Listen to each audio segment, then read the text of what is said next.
Quando eu adentrei o espiritismo, isso já faz muitos anos, alguns aqui não tinham nascido, eu entrei em contato com a reencarnação porque me chamou a atenção o termo reencarnar. Eu já tinha ouvido falar da palavra, mas não sabia bem o significado. Até que um amigo, de nome Elzio Ferreira de Souza, me disse assim: Adenauer, você precisa estudar reencarnação. Eu vou adquirir alguns livros para você. E me trouxe livros dos Estados Unidos sobre reencarnação. Eram livros grandes, né, compêndios. Eu acho que dava mais ou menos uns 30 quilos de livro, porque era na base de quilos. Eram muitos livros em inglês sobre reencarnação. Eu estava acostumado a ver reencarnação na literatura espírita, na literatura doutrinária, mas nunca tinha visto um trabalho de pesquisa, principalmente fora do Brasil. Uma pesquisa robusta, reencarnações no Líbano, reencarnações na Índia, na Tailândia, reencarnação no Brasil.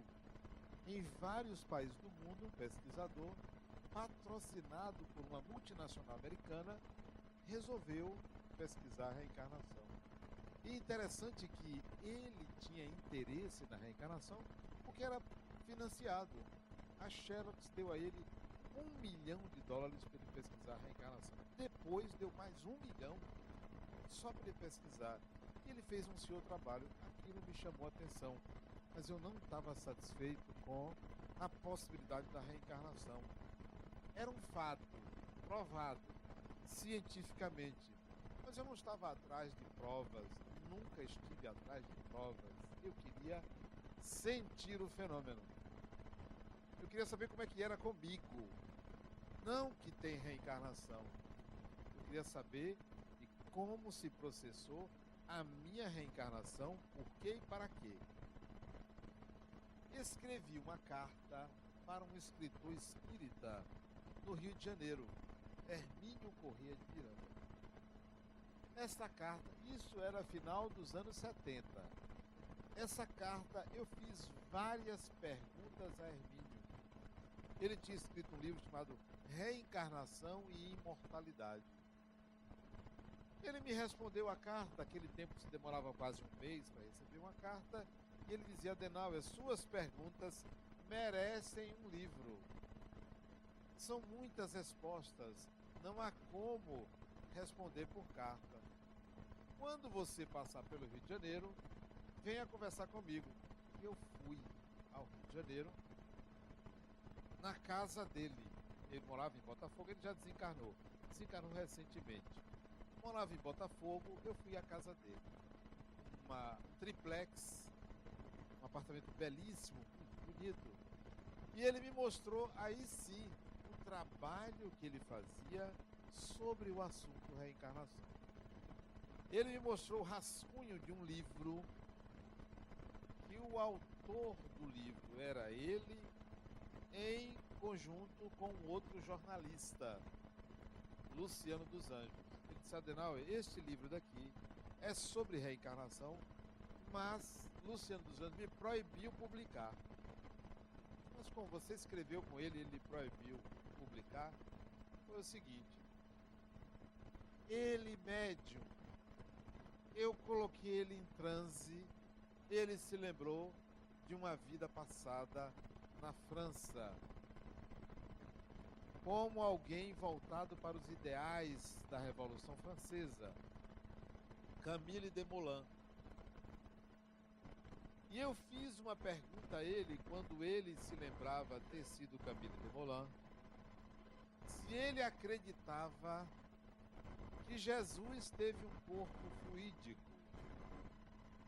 E ele disse que de forma alguma Jesus teve um corpo fluídico, Jesus teve um corpo de carne, nasceu da barriga de uma mulher. Quando ele sai do transe, ele me diz: não, Jesus teve um corpo fluídico. E houve essa discrepância. E ele disse para mim que eu manipulei as informações que ele trazia da reencarnação anterior, da encarnação anterior, e me proibiu publicar o livro. E ele mostrou, era um livro robusto, que só veio a público muitos anos depois, quando Luciano dos Anjos mudou de fato de opinião. Aí ele autorizou a publicação do livro. Aquilo ali me chamou a atenção, a possibilidade de numa encarnação você acreditar numa coisa e na outra você mudar radicalmente de opinião. E Hermínio me disse assim, Adenauer, uma vez eu morava em Nova York, isso ele foi representante da Companhia Siderúrgica Nacional em Nova York. Eu morava em Nova York, isso tem mais ou menos uns 20 anos, e um dia de domingo saí para andar na rua, não tinha nada que fazer, morava num hotel, eu fui passear. Passei na frente de um sebo, de uma livraria que vende livros antigos. Resolvi entrar. Desci umas escadas, entrei. Era um mundo, uma livraria enorme. Eu gosto muito de livros. Fiquei passeando nos títulos dos livros. Interessante que quando eu estive em Nova York, eu fui nessa mesma livraria e vi a seção que ele se referia. Ele disse, eu me dirigi para o fundo da livraria, era uma livraria muito grande, o rapaz me acompanhou e eu pedi a ele para pegar um livro que estava numa prateleira bem alta. Livro que não dá por... Era tão alta que não dava para eu ver o título. Pedi que o rapaz pegasse aquele livro. O rapaz deslocou uma escada, subiu e pegou um livro mais ou menos de 60 centímetros de altura, uns 15 centímetros de largura não, de grossura, e uns 40 centímetros de largura. Colocou em cima de uma mesa, abriu o livro para mim. Quando ele abriu o livro, eu me lembrei que foi eu que escrevi aquele livro. Eu me lembrei. Ele disse, eu falo inglês há muito tempo, desde garoto. Falo francês, leio, falo, escrevo inglês, francês, espanhol, português, latim. Mas o livro estava escrito em alemão. Quando ele abriu e eu toquei no livro, eu me lembrei do alemão. E eu passei automaticamente a entender o alemão, a ler em alemão. E depois eu folheei o livro e disse, foi eu que escrevi esse livro. O livro foi de um filósofo do século XVI, de nome Melanchthon, companheiro de Martinho Lutero, alemão também. Eu fui Melanchthon. Escrevi aquele livro. Tenho o livro. E me mostrou o livro que ele adquiriu naquele dia, naquele sebo. Ele se lembrou daquela encarnação. Eu perguntei, Hermínio, você só se lembrou dessa encarnação no século XVI? Não, eu também me lembrei de uma encarnação no século XVIII. E disse o nome, agora não me lembro, de um inglês. Não me lembro. Só dessas, não, eu me lembro, também me lembrei, que eu fui Barnabé, companheiro de Paulo, o apóstolo. Eu era escriba, eu escrevia para ele.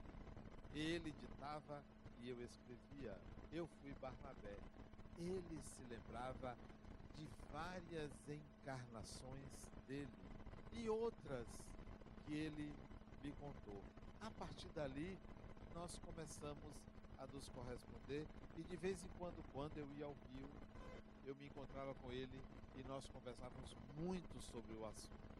E ele me estimulou também a escrever meu primeiro livro sob a chancela da Fundação La Harmonia, que foi Reencarnação, Processo Educativo. Porque eu não aceitava, nem aceito a ideia de que reencarnação é para pagar, nem para punir, nem é dívida, nem é resgate, mas sim um processo contínuo de evolução do espírito, um processo de aprendizagem. Então, ele me estimulou a escrever sobre isso e eu escrevi meu primeiro livro, Reencarnação, Processo Educativo, para marcar a ideia que nós não voltamos a uma nova vida para pagar absolutamente nada, nem para resgatar, a não ser aqueles que assim consideram que há resgate, mas sim para aprender coisas novas, para realizar novos feitos, para integrar habilidades. Isso me foi estimulado por Hermínio Miranda, lá já no começo dos anos 80 do século passado, onde a reencarnação passou a ser para mim uma questão de eu preciso me enxergar na atual encarnação. E aí convido vocês a essa reflexão. Não mais ficar se perguntando, existe ou não existe? Você é um ser reencarnado. O que você faz aqui? O que você quer aqui? O que você pretende aqui? Qual é a sua proposição? Qual é a sua proposta? Entendendo, e aí eu volto a Hermínio, ele também me deu a noção de espírito e personagem. O que encarna é o personagem. Nós formamos um personagem a cada encarnação. São muitos os personagens que nós construímos e atualmente estamos vivendo um personagem. O espírito que você é muito mais do que o personagem da atual encarnação. Porque o personagem tem limites, o corpo tem limites, a cultura tem limites, a sociedade estabelece limites. O espírito que você é muito mais do que o personagem que você apresenta. E essa noção foi útil para mim nos livros que eu escrevi. De certa forma, o movimento espírita via uma desconfiança, porque não era uma linguagem tradicional. Por exemplo, eu me opunho à ideia de causalidade, de ação e reação, de que tudo tem uma causa passada. Isso depõe contra a criatividade, o criador. A ideia é de complementaridade e não de causalidade. E nós pensamos que tudo que nós fazemos é em função de algo do passado. Muitas pessoas apresentam uma certa culpa por ter feito alguma coisa de errado, porque acha que os reveses da vida, as adversidades todas são causadas por um mal feito no passado.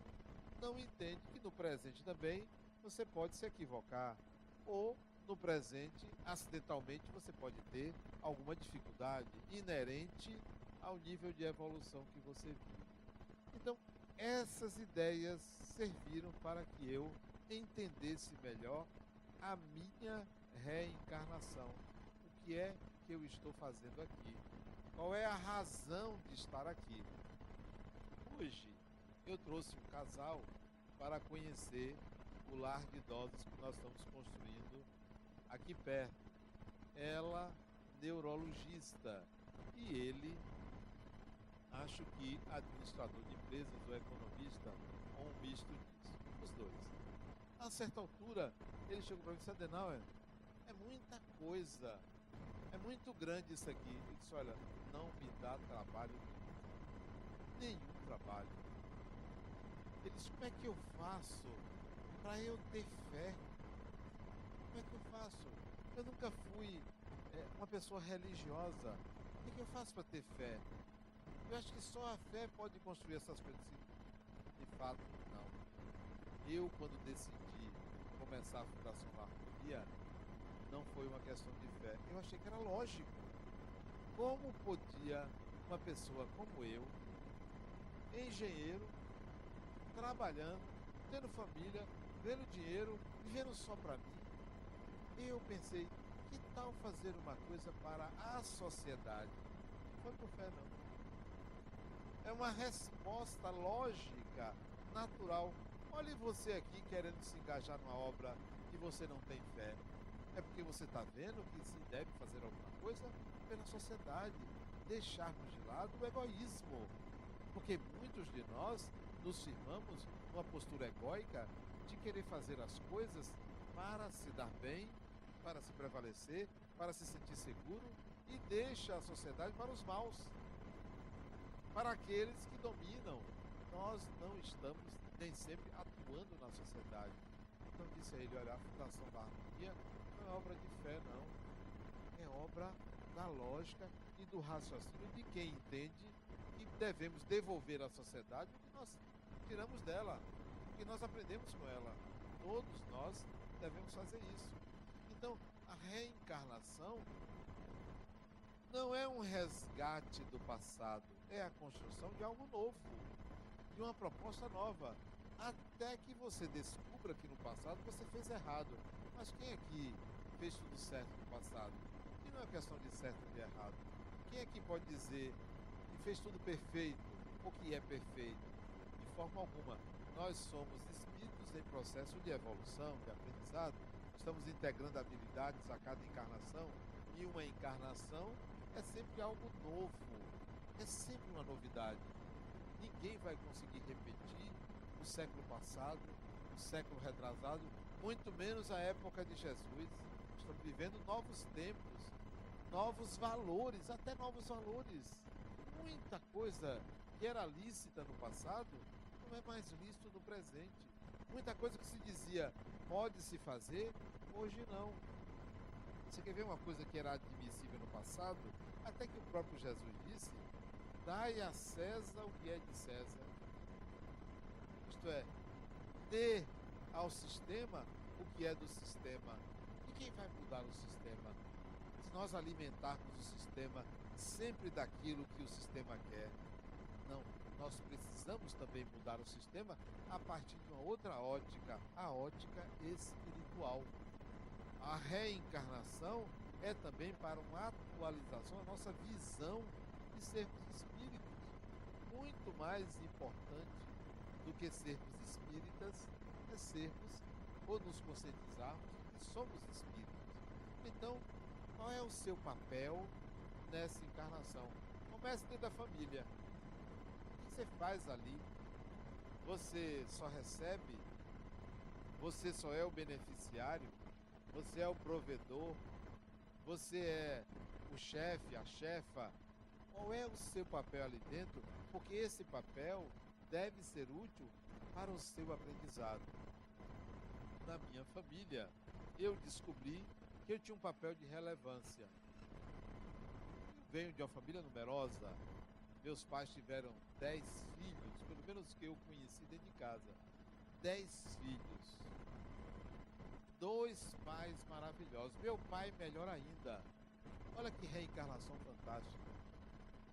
Família pobre, mas meu pai me distinguia entre os irmãos, entre meus irmãos. Tudo era para mim. Olha que coisa maravilhosa. Tudo era para mim. Se o irmão meu tinha um brinquedo e eu dizia, eu quero, meu pai dê a ele. Olha que educação fantástica. Que pai maravilhoso. E se eu chorasse porque um irmão me fez alguma coisa, ele botava o irmão de castigo. E eu até gostava. Olha que espírito fantástico. Essa foi a reencarnação. Então eu entendi que eu tinha um papel de destaque na família. Meu pai era tão interessante que ele me pedia a bênção. Não era eu que pedia a bênção a ele, não. Ele chegava, quando se encontrava comigo, isso eu tinha 10 anos de idade. Bença, meu filho. Se Deus lhe abençoe, meu pai. Assim mesmo. Era assim. Ele me tratava com uma deferência enorme.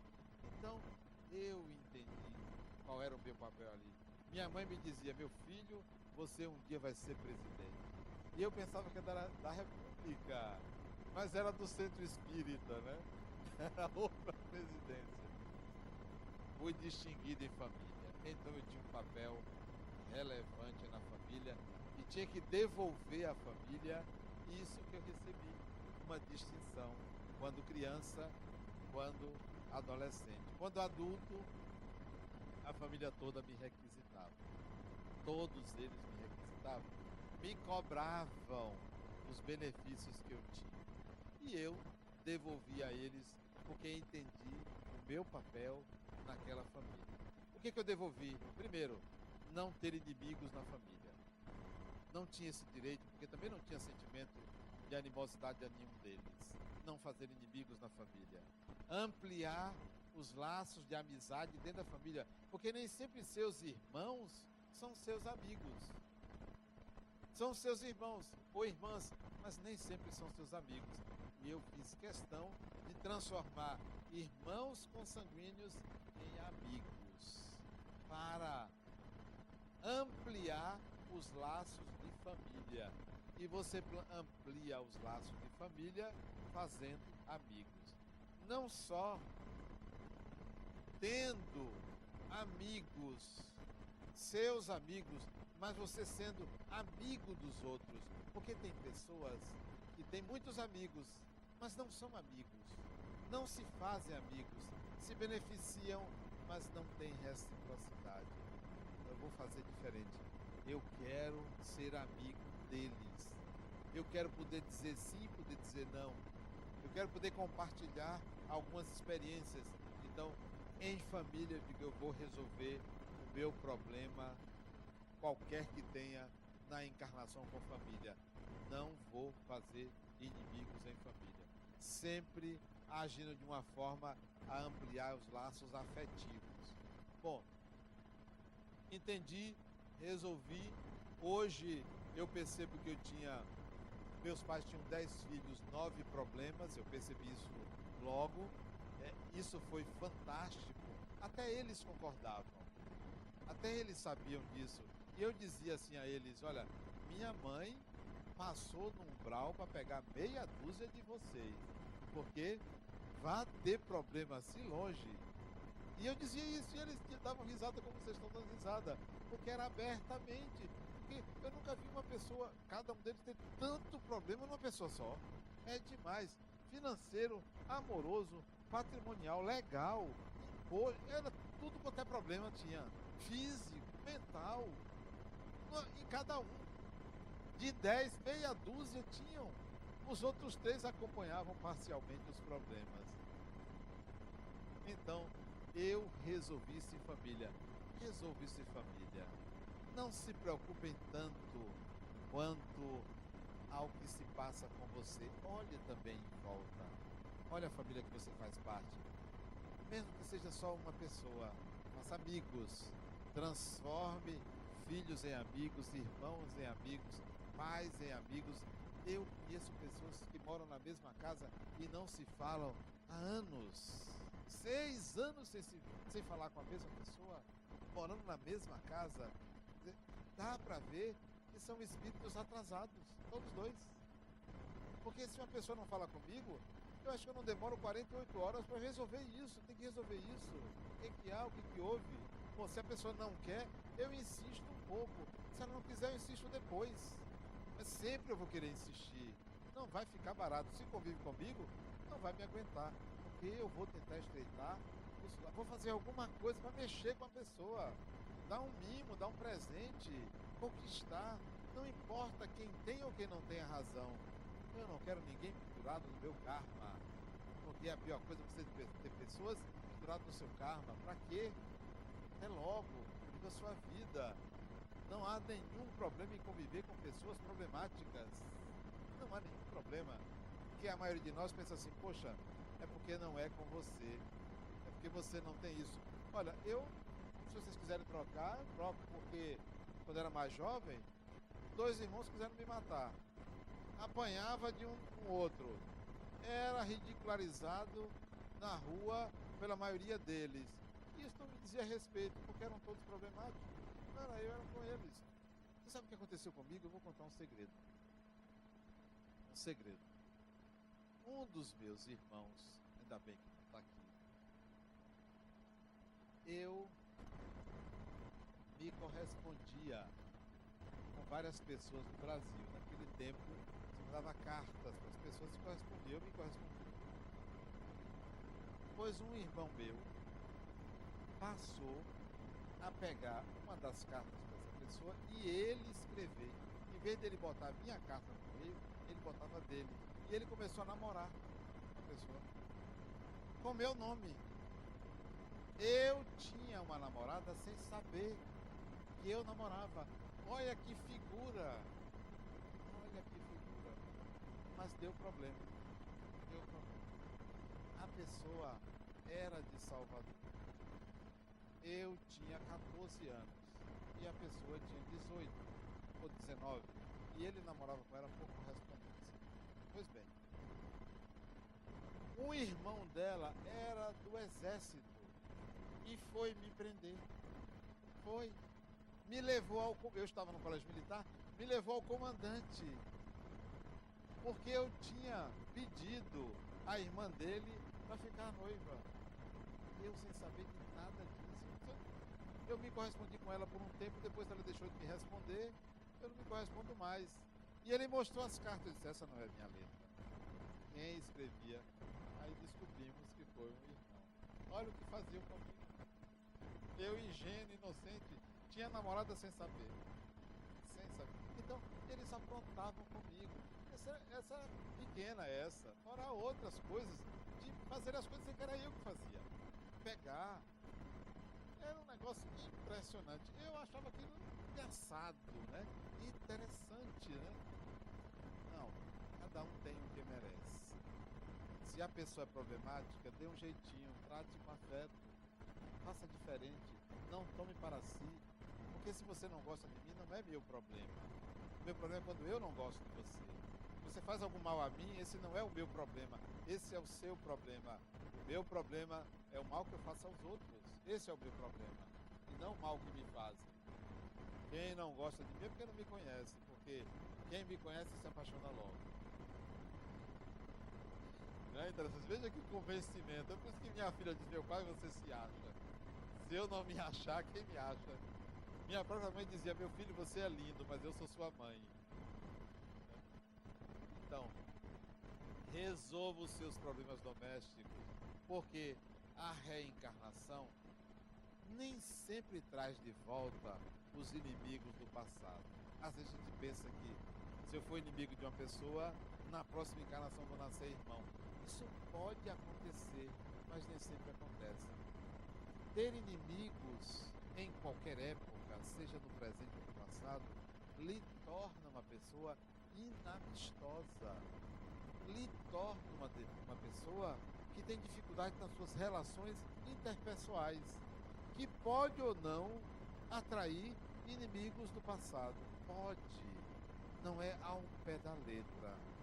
Se você convive com uma pessoa com quem você não tem boas relações, não é porque foi inimigo do passado. Talvez você não saiba estabelecer boas relações interpessoais ou boas relações afetivas.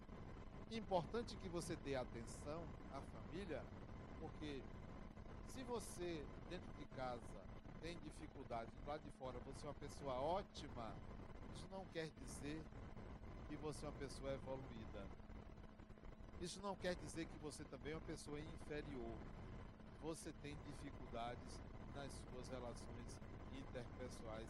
A cada encarnação, você vai ter que se aprimorar nesse processo de estabelecer relações amistosas, por relações de afetividade. Eu tive uma paciente que ela era órfã e ela foi adotada por um casal que não tinha filhos. E ela me perguntou a certa altura, Adenauer, por que eu não mereci ser cuidada pela mãe que me gerou? Por que minha mãe me abandonou? Por que minha mãe me entregou no hospital, me deixou no hospital? A mãe dela pariu e largou ela no hospital e foi embora, deixou a criança lá. E esse casal adotou posteriormente. Por que eu não mereci? Eu disse para ela, olha, é secundário ter ou não ter pais biológicos. É secundário. O mais importante é você estabelecer relações de afeto com quem é seu pai ou com quem é sua mãe. Você atualiza o arquétipo materno e o arquétipo paterno. O mais importante é isso. Se foi ou se não foi. Muita gente no passado não sabia quem era o pai, sabia quem era a mãe, mas não sabia quem era o pai, porque havia pouco caso a filhos. Dar atenção a filhos é algo de 300 anos para cá, não se dava atenção, então não se tinha ideia quem era o pai. A atualização do arquétipo materno e paterno vem com a evolução da sociedade. Então é importante você honrar pai e mãe, aquele quem, ou aquela com quem você tem afeto. Se foi desse útero, se foi daquele útero, isso é secundário. Tá, mas você não me respondeu. Por que eu não mereci que minha mãe biológica me cuidasse, me educasse, me desse afeto? Eu amo minha mãe adotiva. Sei que fui adotada desde criança. Nem conheci minha mãe biológica, nem tenho interesse em conhecer. Porque me dou muito bem com meus pais. Mas por quê?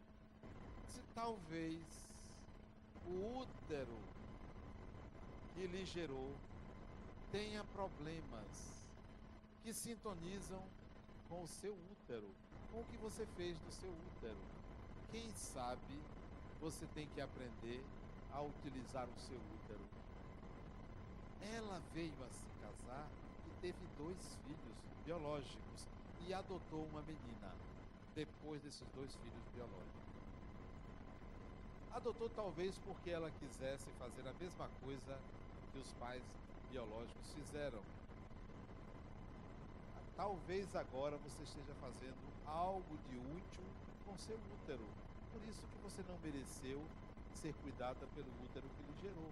Digo útero porque é secundário de onde nós viemos. Será que futuramente nós reencarnaremos via útero materno? Será que será assim sempre a reencarnação no futuro? Será que nós viveremos nesse planeta para continuar sempre dessa forma? Talvez se modifique. Muita coisa modificou. Hoje você tem a FIV, fertilização in vitro.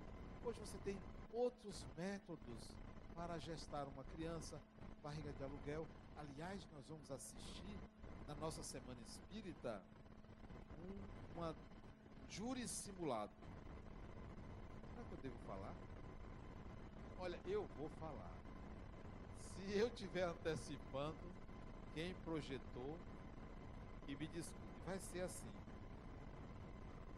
Uma mulher não pode ter filhos. E acho que é prima, oferece a barriga.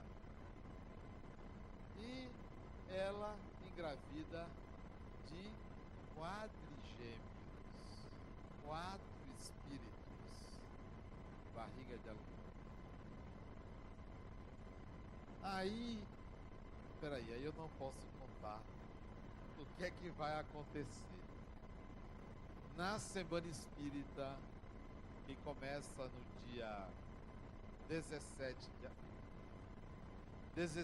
de abril, no dia, um dia de segunda, o júri simulado vai ser na sexta-feira. Na sexta-feira, nós vamos ter uma dramatização sobre esse processo de barriga de aluguel. Aí vocês vão entender por que ela foi adotada. Porque ela não teve direito ao útero que a gerou. O que é que se faz com o útero? Bom, o fato é que a reencarnação traz-nos de volta a uma sociedade nova. Não é a mesma. Nem sempre são os mesmos personagens do passado que se reencontram. Às vezes são pessoas que a gente desconhece. Eu tenho certeza que dos 10 irmãos, aquela meia dúzia que minha mãe pegou no umbral, eu não conheci. Tenho certeza. Porque não existia nenhuma afinidade. Tinha respeito por ser irmão, mas não tinha nenhuma afinidade.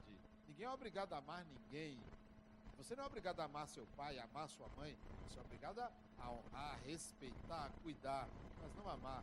Você não é obrigado a amar o irmão, mas sim respeitar e ter aquele sentimento de fraternidade natural. Eu não tinha amor, não tinha um sentimento. Então, nem sempre você vai estar encontrando os mesmos espíritos a cada encarnação. Eu acho que até enjoa, né? Você fica a mesma pessoa, variar um pouquinho, né? Fulano, nasce ali em São Paulo, deixa eu aqui nascer em Salvador, ou nasça lá nos Estados Unidos, como eu nasci na China. Vai te dar um tempo afastado, né? Mesmo pessoas que se gostam muito, tem que dar um tempo para experimentar outras possibilidades, né? Outras mentes, porque senão você vai ficar aprendendo a mesma coisa com a mesma pessoa. Anteontem eu estava conversando com o meu neto, anteontem não, foi segunda-feira de carnaval. Ele só quer ficar jogando. Disse, olha, eu vou mostrar a você que se você ficar jogando o tempo inteiro, você vai emburrecer. Eu falei, vovô, o que é emburrecer? Aí eu expliquei para ele, ó, sua prima, que é 1 ano e meio mais nova do que você, ela pega o celular e fica procurando vídeos educativos. A menina é um negócio sério, em vez de ela ficar jogando, ela procura vídeos, fica assistindo. Isso que é vídeos educativos? Vídeos que se aprende. Se você ficar jogando o tempo todo, você só vai aprender o jogo. E sua prima está aprendendo um bocado de coisa passando na sua frente. Ela vai ficar muito mais inteligente que você. E eles se competem. Disse, vovô, eu quero um jogo educativo. Aí eu botei um jogo educativo para ele. E estamos alternando.